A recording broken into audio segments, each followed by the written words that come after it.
Coming up this week on the Course of Life podcast, I am back from the PGA Show with all sorts of news and content from the trip, and it was a gigantic week in the world of golf. PGA Tour, Torrey Pines, I delivered another winning moment for us in the podcast, and another week of drama with the LIV and DP World Tour, and a Rory Reid beef that we got to break down, and a potential cheating scandal as well, too. We're tuned into my viral video update and a bit of a trek up north for my co-host. And this week's guest, our first of many interviews on the PGA Show floor, we have Stacy Lewis, who I met and interviewed live there. Solheim Cup captain, former world number one, multiple major champion. An awesome conversation coming your way. And it's the end of the January diet and New England food plans from Michael when we always end with food.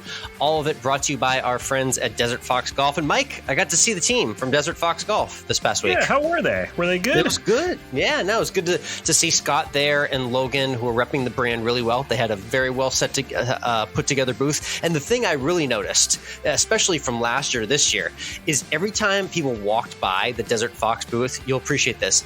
They said, "Oh, I know you guys." The familiarity was through the roof for Desert Fox Golf. So if you don't know them already, be sure to check out desertfoxgolf.com and desertfoxproducts.com. The phone caddy, the tumbler, the cigar holder. And oh, by the way, I'll keep it off air, Mike. More products to come from the team as well, too. So get excited for that. It's all at desertfoxgolf.com. Our promo code is Course of Life to save 10%. Again, Course of Life to save 10% off anything at desertfoxgolf.com and desertfoxproducts.com.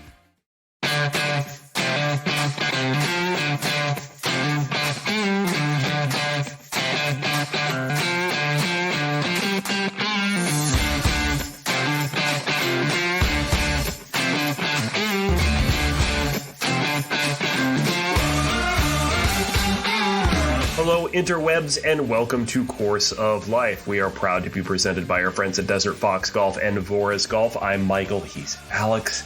And Alex, while the fun was really in Orlando during the week, there was also a lot of fun in the world of golf on the courses, both at Torrey Pines and at the DP World Tour. We'll talk about everything, all that drama as well. But let's start with the guy who has 4 wins in his last 29 starts.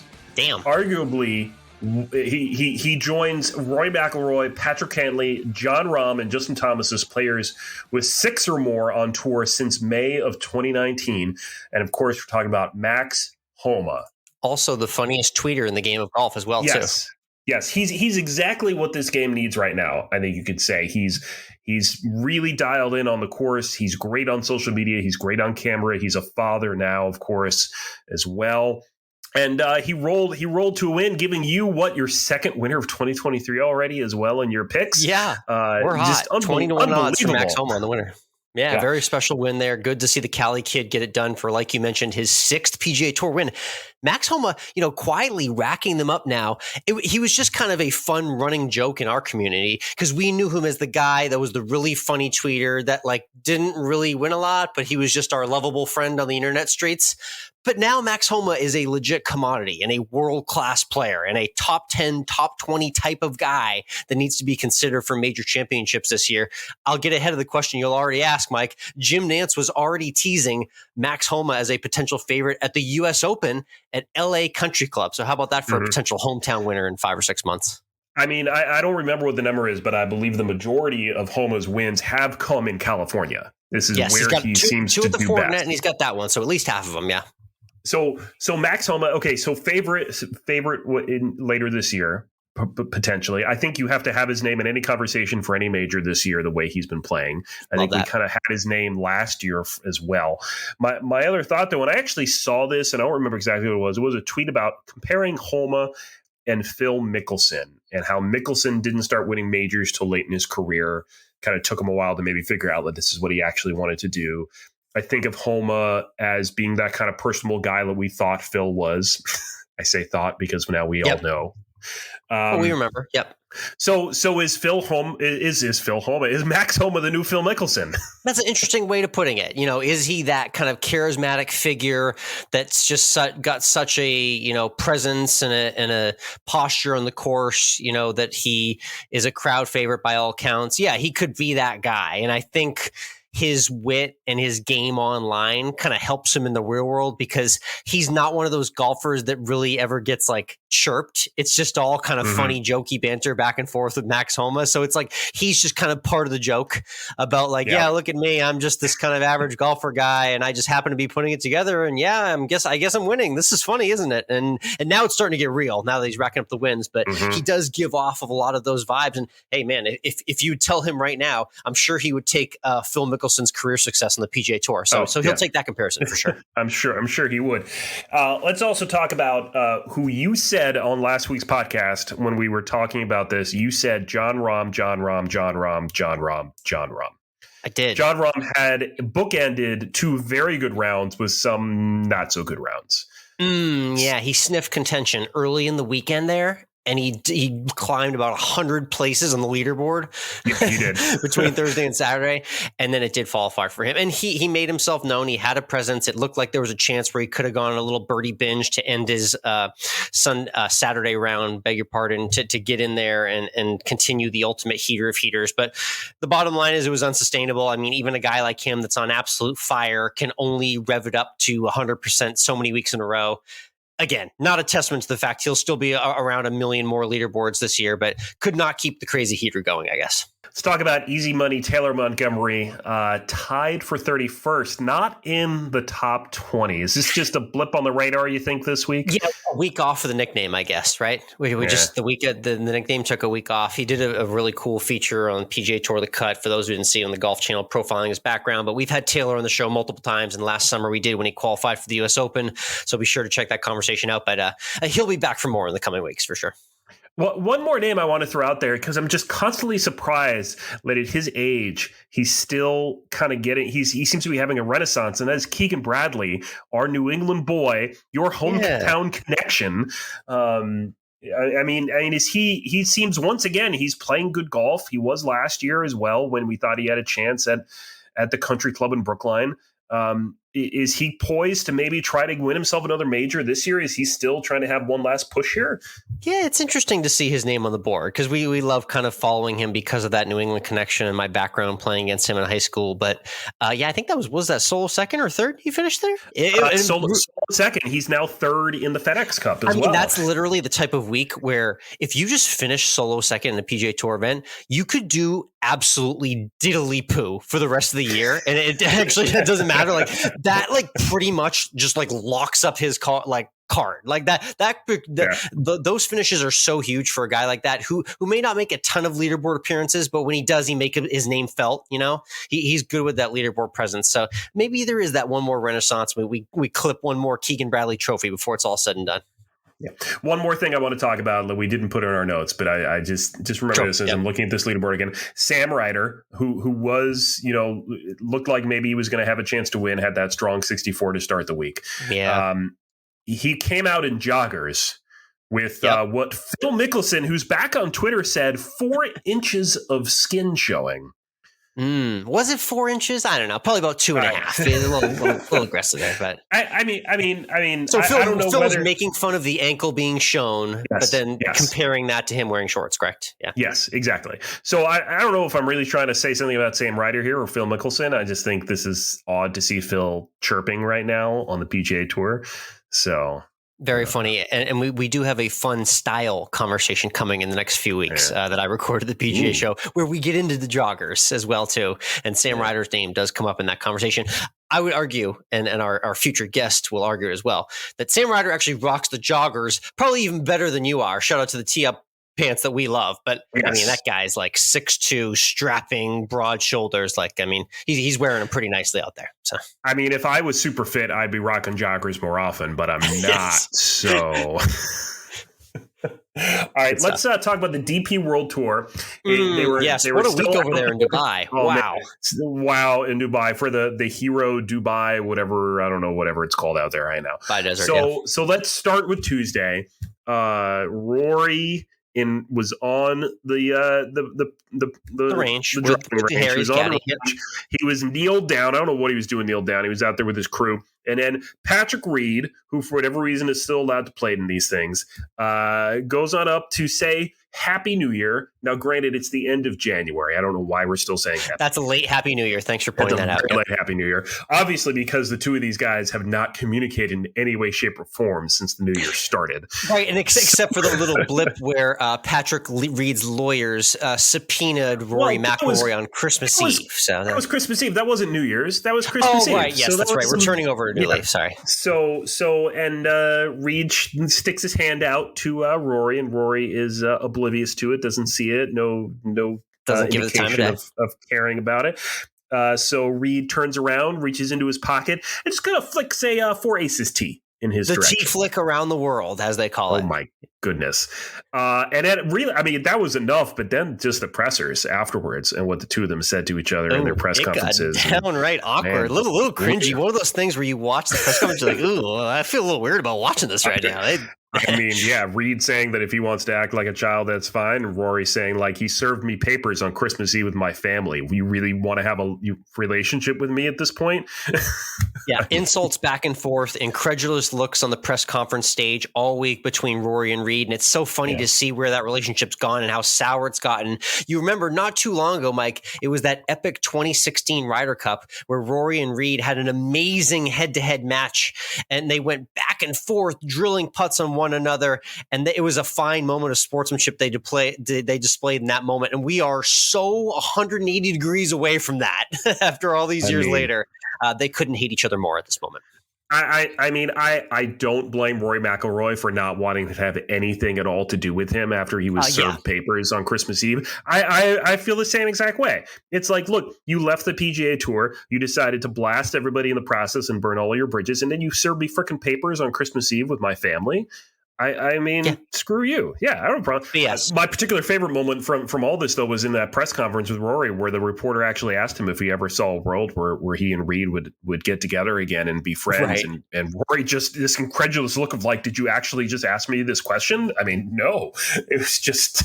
It's kind of completely flabbergasted by that question was Rory. That was a funny moment. So that was just the beginning of the week right there. Then we actually started playing, and what Patrick Reed filled controversial week isn't complete without a cheating scandal, right? We have to have one of those, of course, right? We have to. So supposedly on, what was it, 16 on Sunday? I think so, which was round 3 because it was delayed because of weather. Yeah.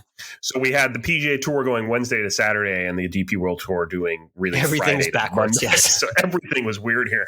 And ball went into the tree. One of 3 trees in the replay looking like it went on the tree closest to the tee.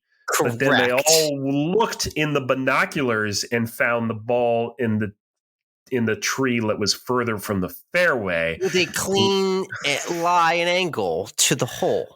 Yeah. A little questionable. And there was a Zapruder film left and right. And we analyzed every single golf ball and dimple and arrow mark in all those lodged golf balls. I got to say, there aren't many pro V1s lodged in that tree. So you can do the whole breakdown if you want on Twitter and look at the photo in depth. But the bottom line is it looks like Patrick Reed may have been fibbing a little bit on exactly where his ball ended up to his advantage on the golf course. That's how it's coming across at the moment. Yeah. A lot of questions about that. I do have to point out Ryan French, Monday Q's tweet. About saying if there isn't a reporter getting a cherry picker and going up into those trees after that round, then why are there even reporters at a golf tournament? Yeah, man, that's what it's all about. If I'm out here one day, I want to be out here covering these events. I will be that guy in the middle of the night going up there with a cherry picker. I will do that for the content. It's just unbelievable. And then so that carried on, and then obviously we had to have these two guys duel to the finish because, of course, what is a headline loaded week without the two of them now actually playing it out on the golf course? And the drama went all the way into Monday morning there too. Well, you know what I have to say, though, is that Reed has always thrived on being the bad guy. And he was able to put himself in that position on Tuesday. And I think that gave him the motivation to actually play well. And he played well, but he's not nearly as good as a world number 1 player, Rory McIlroy. No, he's not. Reed did take the lead at one point during the final round, but Rory grabbed it back, a dramatic birdie finish. And I got to say, Mike, this is a DP World event. It means something to Rory. But Rory celebrated that winning putt on 18 as if he had just won the elusive green jacket he never had. Like he went nuts. He went very nuts, and you could tell there was a little bit extra behind that celebration. I can't imagine why, right? Well, I'm sure it means more because he didn't have to play Patrick Reed in the playoffs, so that was a green jacket in itself, maybe. That would have been quite the video of that happened. Yeah. Yeah. So there you go. Rory McIlory wins in the DP World Tour over Patrick Reed. Let's look to what else was going on in the world of golf during the past week. And that, of course, was the PGA Show in Orlando at the Orange County Convention Center right down there. I've driven past it a couple times when I've been down in the Orlando area. It's an awfully big center. And you were there for a fast 48 hours, interviewing just about anybody and everybody that would let you shove a microphone in front of their face, which was a surprising array of different people who we may actually know. Yeah, it was interesting, Mick, because what happened is this was the second PGA Show I'd been to. So I already knew the lay of the land. I already knew my game plan. I knew exactly what I was in for going in. And I said this to myself last year, but it really resonated this year. It's such an interesting vibe, Mike, because you and I in our daily lives, we come across maybe a max of 3, 4, 5 people that you see in like a given day. A few coworkers, your wife, and maybe a couple friends on an aggressive day.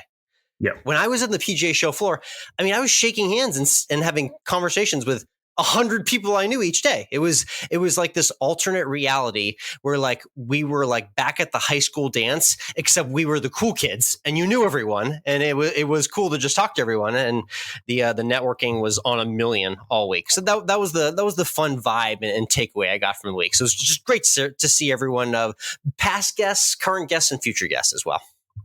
So you were there 48 hours on the floor. You had a nice little booth as well. So what was some of the best things you saw during the course of those 2 days? Yes, that's right. So we had a really cool setup. Shout out to the PGA and their media center right on the show floor. Nice little walk by stand up area, super well lit, professional camera setup, really makes the videos pop. And reminder to subscribe to us on YouTube because we're going to have videos for this week's guest and future guests as well too. So it's great to get that video content. And Mike, it's all about that live show setup I did on Wednesday. We had a great live show, which we're going to bring to you on next week's pod. I got to get you here next year for this live show, because the actual feeling of having legitimate mics with my voice booming out to the PGA Show floor was very strange. That is a vibe I never thought I would feel in my life. But it was cool to be broadcasting to the show floor, and just saw absolutely everything from equipment to fashion to technology and the way the game is changing. It was on full display throughout the show. So this year there was no, I think, showstopper, though, from some of the things that I've seen in terms of the pub that was built at the PGA Show last year. Yeah, good observation. Remember our friends at Pub Og last year who we had on? Yeah. Good memory. That's right. Yeah. I don't know if there was quite a showstopper. The big event for us was just having all the big manufacturers back. So I got to hit all the new clubs. I got to learn everything about every type of Pro V1 you could imagine. I hit the brand new Callaway Paradigm driver, which the whole show was buzzing about. And I hit some bombs on the sim with that thing. So that was neat. Fun little note takeaways for us, Mike. I'll just throw some random things your way.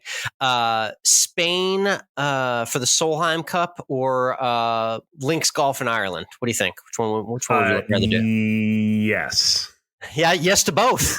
All right. It's a 2-stop European trip then. Okay. So I'm working on that. Yeah. Florida, Georgia event, Mike, the largest cocktail party in the world, biggest tailgate there is in college football. I think we got some plans for that this fall. I'm just going to tease our audience with that. It's in your neck of the woods, and I think this could be the year that I attend. So I look forward to that. There it is. And my final tease would probably be content creators, Mike, getting club deals. That's right. There's YouTubers and influencers that are now getting endorsement deals from TaylorMade and Titleist and Callaway, which at this time is a good reminder to say that we are open for a club deal. So if anyone wants to endorse us and have us play their equipment, we'd be glad to do that. Am I right? Look, I'm using 25, 30-year-old Tommy Armours here, so I could definitely use some new clubs.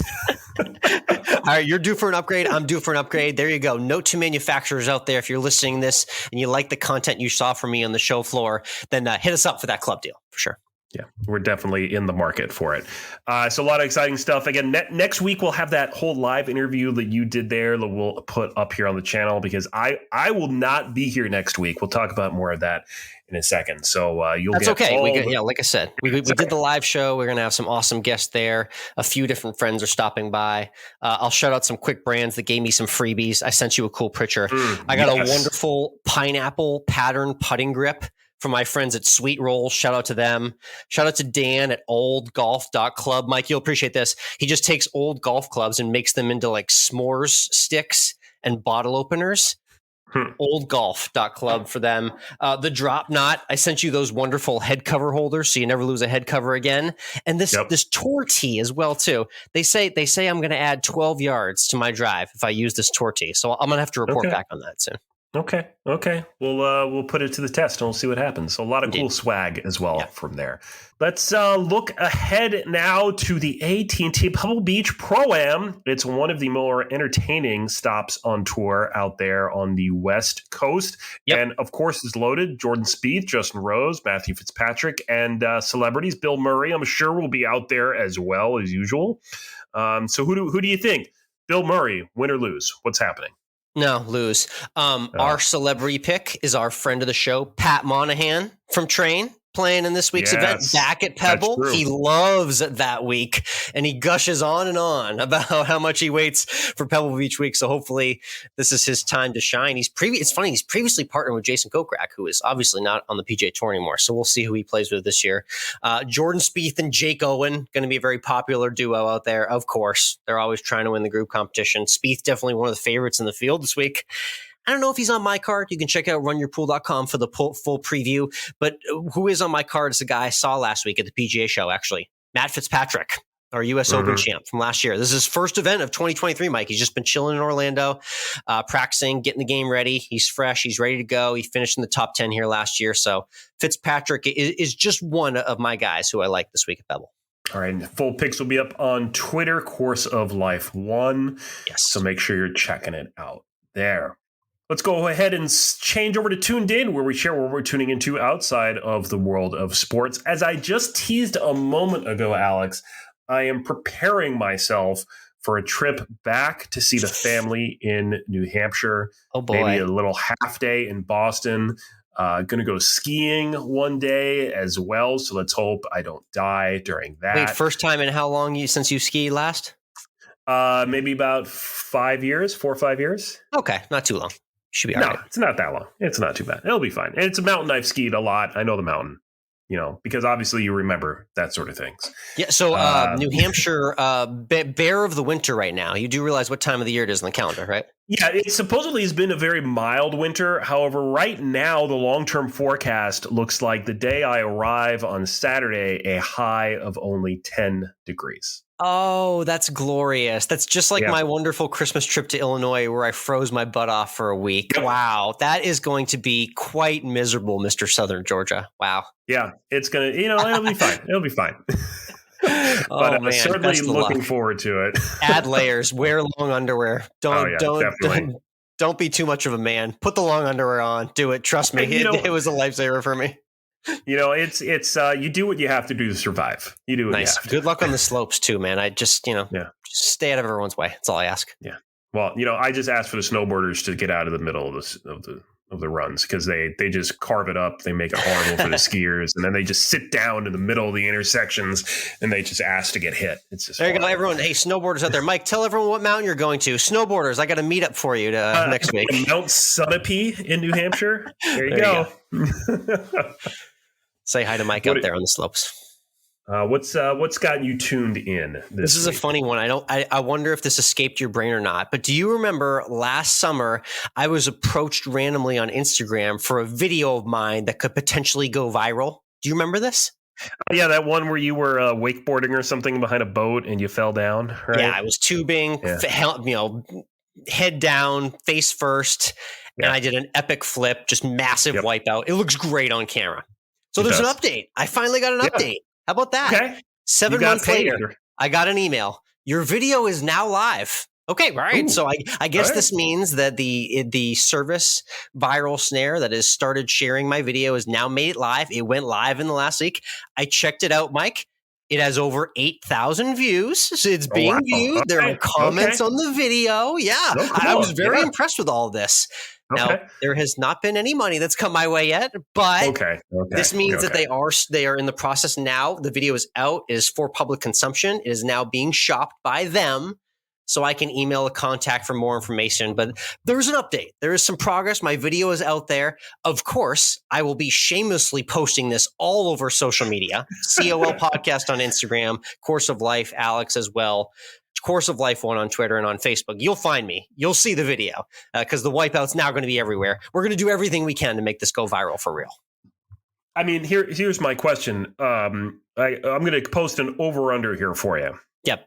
Over under 25 cents over the next 3 months for you. Oh, the earnings. Okay. I will go over 25 cents in the next 3 months because I think this is the moment when it's going to happen right now. It's going to happen in the next 90 days. The aggressive dream pie in the sky goal is like a service like a Chive TV cuts this agency a check and basically I'm going to be getting 60% and they're getting 40%. So if they cut a check that's like 2 or 3 or 4 digits in Dream World, I would be totally happy. That would make my day. So over 25 cents in the next 3 months, but it's got to happen soon or else it might not happen at all. So I'll post the short. You guys can enjoy the wipeout for yourself, but who knows? Maybe this is just the beginning of something great. Maybe we'll keep our eyes on it and see what happens. Oh yeah. Let's go ahead and get into this week's guest. At the beginning of the PGA show, Alex, you just didn't know what you were going to get. So many different people lined up and everything. You're right. You did start off big with Stacy Lewis, a former world #1 and captain of this year's upcoming Solheim Cup team competing in southern Spain. That's why we're thinking about southern Spain later this year. Oh, yeah. And shout out to our friends at Golf Spain, who I talked to last week as well. We love them as well, too. We're big fans of them. We'll be talking with them more. But yeah, the Solheim Cup is later this year there. And Stacy was very gracious enough to give us some of her time on the show floor. She was popping around from Mizuno, doing an appearance there. Talked a lot about her club deal. She's back with Mizuno. She gets into that. The state of her game. Some of her best pro memories. We're obviously talking food, Mike. Houston's a great food city where she lives, and we're getting into the Solheim Cup, and I'm vouching for a couple past guests as well. So this is a fun one with Stacy Lewis. Yeah, it's going to be great. So stay tuned for that, which will start in a moment. But first, let's talk about our friends at Voris Golf. They make some really great and fantastic golf gloves made of really super soft leather. They come in black and white with their sharp green logo on it. They do. Yep. And you may be thinking, why do I want to get a glove from Voris? I can get it from somebody else. Well, nobody else has the through touch technology that Voris puts into their gloves, so that you can keep that glove on your hand and still use your smartphone or your smartwatch or any other touch device with either your thumb or your forefinger. You got options. So you can make sure to keep using those smart devices while your glove is on your hand. You don't need to worry about ripping it off and stuffing it in your pocket and ruining it and getting it all creased. And we know you're tracking every hole there. We know you're putting every score on your phone. Yeah. So this is for you out there. So Voris, which by the way is German for advancement. That's what it's all about, is advancing and enhancing the golf experience. And that's exactly what the Voris golf glove does. You can check them out at vorisgolf.com. They've got polos and hats as well there. Their polos are made out of recycled materials. So they're trying to stay as forward in the industry as possible in terms of trying to keep green. And you can use our promo code COL18, and that saves you 18% off anything and everything at vorisgolf.com. Again, that's promo code COL18 at vorisgolf.com.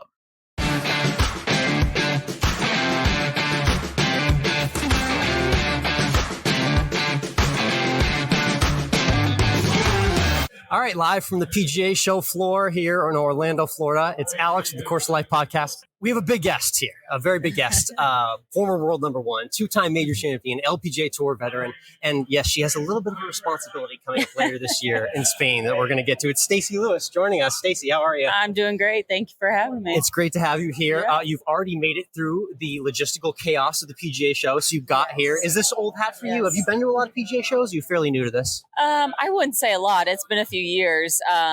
I'd say I try to get in and out as quick as possible when I do come. So, but it's really cool to see everybody in the industry get together, come check out all the new gadgets that are out there and, get in and out as quick as possible. It's neat. Yes, I do. I've got the 48-hour plan. So yes. I got in last night. It's going to be wall to wall today and tomorrow. I'm out Thursday night. So I'm on the 24-hour plan. There you go. Beat me to it. Love it. So let's talk about, your team, everything you're with, your equipment, KPMG, Mizuno, Team Mizuno for a long time. Right. You have a really cool relationship with them.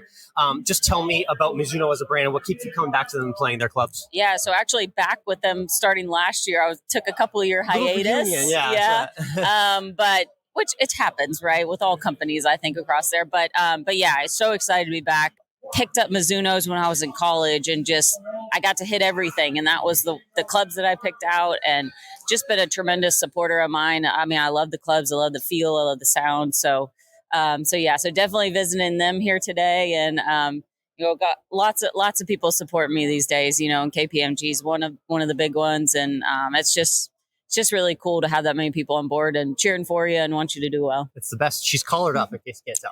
She's got the partners. They're almost all covered up. I love it. Like I mentioned off the top, a two-time major champion. One question people always love to ask in the world of golf, because when they see golfers get that second major championship to really validate, the first one. What was the difference for you in overcoming that hurdle? The first one in 2011, the second in 2013. Was it a different vibe for you winning each of those majors, or did it come with experience? Yeah, first one was a first win. So yeah, I mean, that one was, I wouldn't say unexpected, but it was. I mean, I was going up against Yanni Singh, who was number one in the world, winning everything. And so, I mean, that one was unexpected. And then it's, how do you follow that up? And then started playing some really good golf, kind of starting 2012. 12 to 14. And so you throw British Open in there in 2013, stopped MB's streak of trying to win all the majors in a year. That was quite a streak. So that was pretty cool to do it, and to do it at the old course, at the Homa Golf. I don't know how you top it. No, I mean, the old course, that's one of the ones, you know, I always say, oh man, couple majors, that's one of the ones I pick. Open, old course, for sure. So let's get to now here in 2023. Season just getting going now for the LPGA Tour. What's the state of your game and how are things feeling with you now?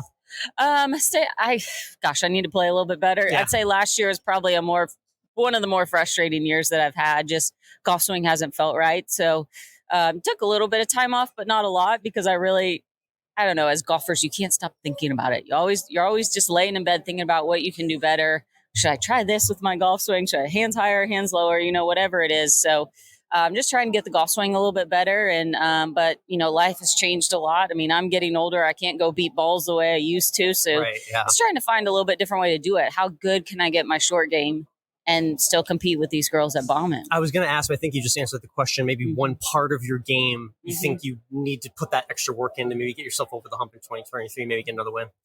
Well, I think my iron play has to get better. But like I said, I think I want my goal for the next however long I end up playing is how good can I get my short game? Because I mean, I'm not going to hit it as far as Nelly Korda. These girls absolutely bomb. I'm not either, for sure. So it's like I have to find a different way to do it. And your career is going to evolve with the times, and I just got to keep changing with it. No, well said. Okay. Well, besides that and you playing, I think you got a little bit of responsibility that we want to talk about.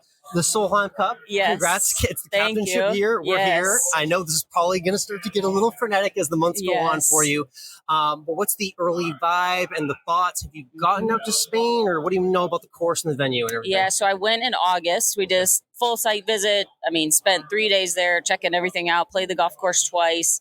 But yeah, we've been busy already since probably last summer, really. We started rocking and rolling on a lot of things, and it was cool. January was kind of hit my 1 year from when I found out that I was going to be captain, and it was like, oh gosh, it's Solheim Cup year now. You've been talking about it for so long, and now it's really coming. So it's been awesome so far. The golf course is south of Spain, which anyone wants to go. It's not a horrible place. I haven't done the Europe trip yet. South of Spain. Oh, it's beautiful. It is literally beautiful. It's the vacation spot where everybody from the UK goes. So, nice. So it's an awesome place. There's tons of Airbnbs. So, come cheer us on. We'd love to have more people there and get this cup back. Yeah, I think you were doing the procrastination thing that a lot of human beings do. You know, last year we were like, oh yeah, Solheim Cup's next year. It's next year. Yeah. All right, we're here now. And now it's like 8 months away. Yes. Good stuff. I'll talk about how deep the U.S. roster is, and you can too, of the difficult decisions you're gonna have to make. But I'll stand for a couple of people who've been on our show before. I just got to hang out and meet with Allie Ewing a couple months ago at the CME. Obviously, I know she's gonna want a little bit of redemption, maybe from 2021. Just talk to me about her game, what she could represent for Team USA potentially. Yeah, she's just one of the most solid ball strikers we have on tour. Sneaky long off the tee. You don't really expect it playing with her. She's been a little bit streaky with the putter, but she seemed kind of figured things out at the end of last year. So just that veteran kind of calming influence. Like, she's just not one of those people that gets super high or super low. And she's just one of those people you want to pair with a young player and let them go, have some fun. Definitely. Yeah. So she's SEC. You're SEC. Yes. I got one more SEC. I call her Bulldog. She's tough. Yeah. Cheyenne Knight. I had on the Course of Life a couple of years ago. Yep. She's working her way up on the tour right now. That's right. So maybe a name to watch there for the future. But you got a lot of decisions ahead to make. So I know you'll be thinking about all this in the coming months. Oh, yes. Sure. It's already on the radar. Definitely. Love it. So tell me a little bit about what this year's going to look like for yourself, because I know things have changed a lot for you in the last few years as a mom now. Right. What's this all like, and what's a day in the life of Stacy Lewis like as a mom who's trying to be on the tour and trying to figure out everything that's ahead this year as well? Yeah, life's busy. But the good thing is I like being busy. You know, I'm just the kind of person I like to stay doing stuff, whether it's even when I'm at home. I mean, I was cleaning out my closet a week ago, you know, like I stay busy. I like to do stuff. And so I don't remember what life was like before a 4-year-old. You know, it's just four. Yep. What did I do with all my free time? You know, it's just, they make your schedule. Yeah. If I'm not practicing, I'm doing something with her or doing something with Solheim.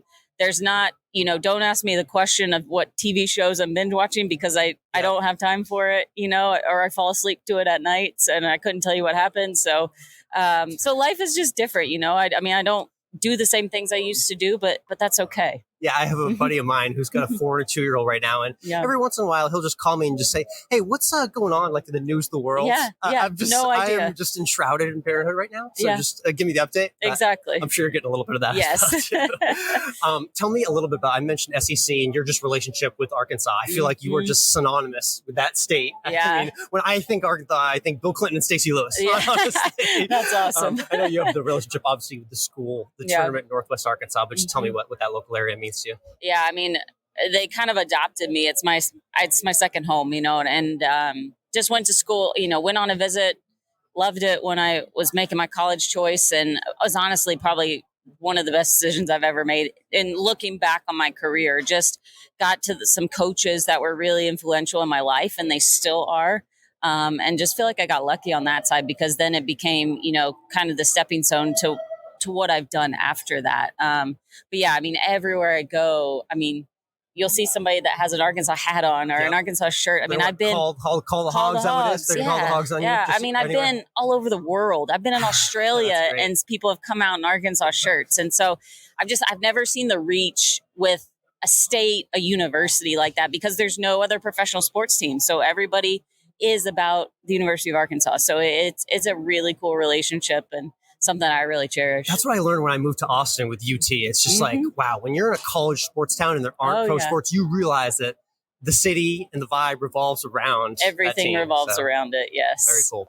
Speaking of Mizuno, just let's give everyone a quick what's in the bag for 2023. Are there any changes or anything new to your clubs, or what does everything look like for you in the season? Well, I'm still tweaking, so I can't give you the answers yet. Okay. You know, we're new driver head, working on trying some different shafts and irons and wedges. So honestly, I don't know what's going to be in the bag yet. I've got a few more weeks to figure that out. All right, well, stay tuned. We got stay tuned on that. And curious, I love asking this question, any notable random thing in your golf bag that you like a notable accessory or coin marker or something superstitious that you just love breaking out on the course?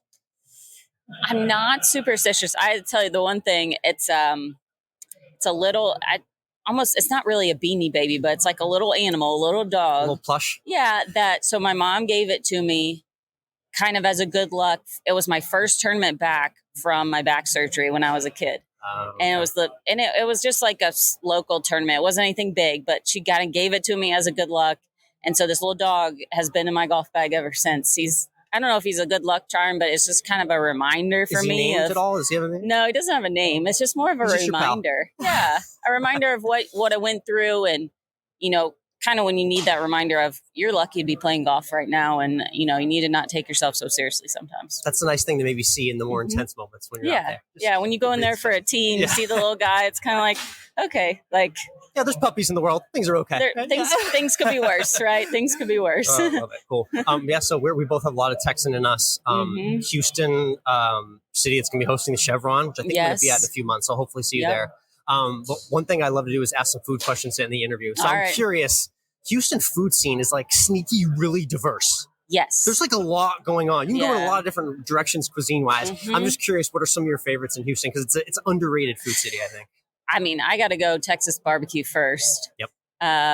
If you'll see a Rudy's when you're around. You got to go to Rudy's. Breakfast tacos are awesome. Breakfast tacos, but you can go there for dinner too. Right? Yes.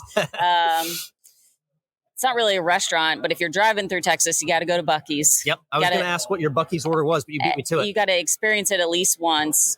Best thing about Buc-ee's, you can get something different every time you go in there. It's unreal. It really is. My daughter loves just walking around looking at everything. You get lost in there. I took my mom, visited me last fall, and the first thing I did is I drove her for the airport to the Buc-ee's in Bastrop. So like, you got to see this. Yep. She couldn't get over how amazing it was. Yes. I just had the Southwestern Trail Mix. That was one of my favorites. There you go. I loved picking up a different flavor pecan every time I get there. Of course, Papados, Chewy's, the Tex-Mex. Right. Papados, very underrated as well, too. Lots of choices. So you got the Buc-ee's answer as well, too. And then we love to finish with the 19th hole question here on the Course of Life. So you get done after a round in the course, and you get into your favorite clubhouse, your favorite 19th hole. What's like your go-to order for a meal and a drink at the end of playing?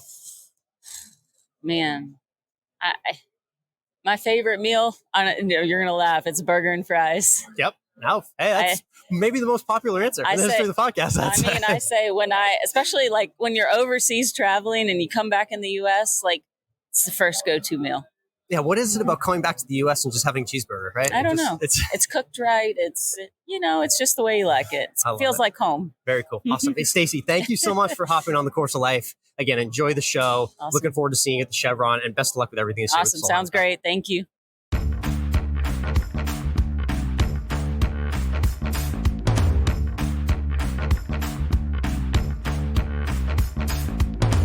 And we're back. Great chat there with Stacy. So, Alex, we going to Spain?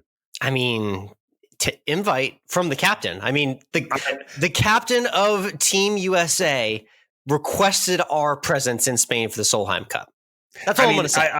I need to know if I need to go get a new passport, because my passport is very expired. You might want to get it updated. I'm being like kind of pretty serious. You might want to get it updated for later this year. Just a thought. It's out in the fall. We're going to watch how the team comes together, and obviously we'll be following Stacy this year. She's got some tough decisions ahead. So we'll be tracking the LPGA for sure, and that Solheim Cup watch to see who ends up making the squad. But we got to avenge 2021. So I'm excited to see the team that she brings over there. And again, pleasure having Stacy. And like I mentioned to her, I think I'm going to connect with her in April. We moved the Chevron, the former Dinah Shore Kraft Nabisco major from California over to here in the Woodlands in Texas. So I think I'll see the tour there next in a few months. Great to catch up with Stacy, though. And if you like that conversation with Stacy, plus everything else we do here on those podcasts, make sure you punch that subscribe button on the podcast app you're using. Or if you're using an app you don't usually use, you don't like it, and you want to use a different app, you can subscribe there. We're literally on all the apps. Literally everywhere. And the video is up on YouTube right now of this interview as well. That's right. That's right. So you can actually see what Stacy looks like, which you probably already know, and you can see what Alex looks like, which you probably didn't know. Oh, no. Wait, why do we want to introduce that as a narrative, Mike? That's not... You're better looking than I am. We'll just put it there. Okay. So you can make sure to follow us on Instagram as well, COL Podcast. He's Course of Life, Alex. I'm MWRINC on the gram. On Twitter, Course of Life 1 is Alex, and I'm still MWRINC on Twitter as well. Yep. Let's talk football. It was the NFL Conference Championship weekend. 49ers and Eagles. That was a disaster for the Niners, wasn't it? It was. Well, the problem is when your third string quarterback gets hurt and your fourth string quarterback gets hurt, that means that you're out of quarterbacks. And that's literally what happened to the Niners in the biggest game of their season. So without Brock Purdy, they just could not operate offensively, and the Eagles just steamrolled them. There was not much to see at that NFC Championship game. There was a lot to see at the Bengals and Chiefs game. It was, of course, a rematch of last year, and it all looked like maybe we were going to go to some extra free football until the Bengals committed one of the worst timed penalties of all time.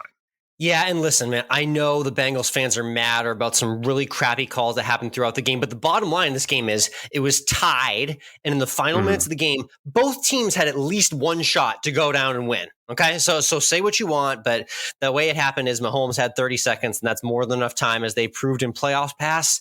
A horribly timed roughing 15-yarder on Mahomes sets up the field goal, and that's it. The Chiefs sneak by. They get the vengeance on that rematch loss to Cincinnati, who handed them a tough one last year. And now we have the Eagles and the Chiefs in the Super Bowl. Can't say we're very surprised, Mike. These are the two number one seeds that both had the bye going in the playoffs. So I can't believe I'm going to say this out loud on this podcast, but I am going to root for the Eagles. Wow. I have a lot of people coming to me saying they're rooting for the Eagles in this game. Just you know what it is. The Chiefs are this generation's, I guess, for lack of a better term, it's this generation's Patriots. Wow, yeah, that is an interesting way to put it. I mean, listen, Patrick Mahomes makes a living out of going to the Super Bowl. So yeah, he is right now. Yep. So I can see how it's getting old in the general football fans narrative. I do understand that. So, yeah, I mean, it's funny. I wrote my preview on runyourpool.com. You can check out my early preview. My betting brain is picking the Chiefs. I think I am with you, and I would prefer to see the Eagles win. I'd like a fresh team winning the Super Bowl, and I don't need to have the Chiefs win another one for my Patriots legacy. Sure, I guess so. But it's going to be a fascinating matchup because it's Jalen Hurts, a quarterback who was often overlooked in college and has made a name for himself in the NFL, against Patrick Mahomes, a quarterback who already has the legacy, experience versus inexperience, toughness versus finesse. There's a lot of good juxtaposition in the matchup for sure. I mean, the question is really, and we certainly saw that Mahomes was able to overcome injury in this AFC Championship game and lead the Chiefs to another Super Bowl. He now gets an extra week off to rest it, to be healthy, which we would expect him to be even better condition. And obviously, the Chiefs have the experience of being in this setting a lot now. Yeah, so I know they do. And I was trying to tell my buddies who want and like the Eagles that Mahomes is going to be a different animal for this Eagles defense. No offense, Mike, but look at the Eagles playoff run. They beat Daniel Jones and a fourth string quarterback in their playoff run to get the Super Bowl. They haven't quite had that test at QB on the other end yet. The Eagles certainly kind of got to, have a cakewalk into the Super Bowl here. The Giants didn't show up, which was just horrendous. And the 49ers didn't show up, which was also horrendous. So whereas the Chiefs got a tough fight from the Jaguars, and they got everything from the Bengals. So yep, we'll see. Yep, that's why I lean Chiefs. But again, there's a lot of that can change in the next week and a half. We're not going to have the chance to pop on next week, but be sure to read runyourpool.com because I'm going to do a full article on one of my favorite things to talk about, which is Super Bowl prop bets. So follow runyourpool.com and my articles over there. But the one thing we can get into is Chris Stapleton, national anthem. What do you think? Over under minute, what is it? Minute 40 about? What do you think? I don't know. Minute 40 over. I think so. He's a pretty slow singer. Think about Tennessee Whiskey, right? It takes him an hour to get that song out. So exactly. I'm going to have to go with the over. But we'll get into all that in the next week as we get closer to Super Bowl 57. Let's #AlwaysEndWithFood. Yes, let's do it. Our food segment to end every Course of Life podcast episode. Like I mentioned, now that I'm looking ahead and I've got the Super Bowl menu prepared, I'll go into it right now because it's my first big cheat meal, and I won't have the opportunity next week because we're giving everyone our live show next week for the fans out there. But I am doing one dish to honor each city, Mike. So it's Philly cheesesteak egg rolls, and it's Kansas City style pork ribs barbecued. And then I'll just fill it in there with chips and dips and veggie tray. But I think that's the move. I'm doing one dish to honor each city in the game. All right. What time should I be there?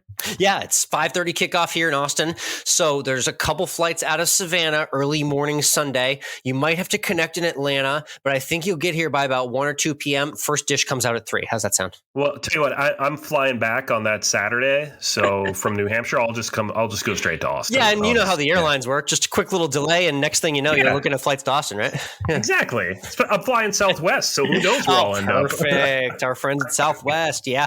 By the way, fun update. My Southwest debacle. They not only gave us miles for a free flight, which we already booked, they fully reimbursed all our hotel and meals for that week. How about that? There you go. Did you use those miles to fly to Savannah so you can, hang out with me? Yeah, we got that trip planned. It's that Florida Georgia weekend, Mike. We're talking after the show. We got things to plan in 2023. All right, there you go. And so you're going to be cheating at the Super Bowl. I'm going to be. I never really was on the diet, so I'm just going to be eating food back in New Hampshire. The question is whether I was really hoping to be able to go to a sugar shack. You know what a sugar shack is? Yeah, I do. It's been a while. Tim. A maple sugar shack. It's where they make maple syrup. For those of you that aren't in the know, and New Hampshire maple syrup is the premier best. Don't give me any of that Canadian crap. It's the only maple syrup I want is from New Hampshire. And no one knows what you're talking about. They're like, doesn't he mean Vermont or what? No, New Hampshire is better than Vermont. I'll take Vermont if I can't get New Hampshire, but don't give me that Canadian crap. All right, I just don't want it. So Sugar Shack, you could do. I mean, listen, I might do it because it's not actually opening until like the end of the week. So, oh yeah, that makes sense. Literally because of the timeline. I mean, whenever I go back to that area, the two things I'm always thinking of are Italian and seafood because I just feel like those are the two types of cuisines that are just regionally specific that are just done the best there. They're done well here, but they're done the best there. So I always lean on those two food types. Well, so here's the question: is that I will be in Boston for about a half day. Nice. Do I do Mike's or Modern? You've been hitting me on the Modern bandwagon recently, so I feel like you have to live that out and go to Modern. But it's been so long since I've been to either. I mean, I could go to both. They're across the street from each other. I could get one each and do a taste test. So, well, it's like doing the Pat's and the Geno's cheesesteak in Philly. You know what I mean? It's kind of like the same thing. It's like you can, you could do both, but do Modern. I mean, and the always fun vibe too is if you really if you've got the extra hour, is you just literally walk in to any one of those Italian restaurants and just order and it'll be great. Any one of them. I mean, And so we'll see what happens. Nothing is set in stone, so I don't know. But I'd like to maybe try to go to one of those, either Mike's or Modern. We'll see what happens. It's Always End with Food on Instagram. If you want to check out that food content, we love posting there as well too. And again, COL Podcast on IG. Thanks to everyone for tuning in. We appreciated seeing everyone at the PGA Show. It was great to connect with a lot of you out there last week. Be sure to subscribe right now. Check us out on YouTube for the full interview with Stacy Lewis on video as well. Thanks for tuning in. We'll see you next week.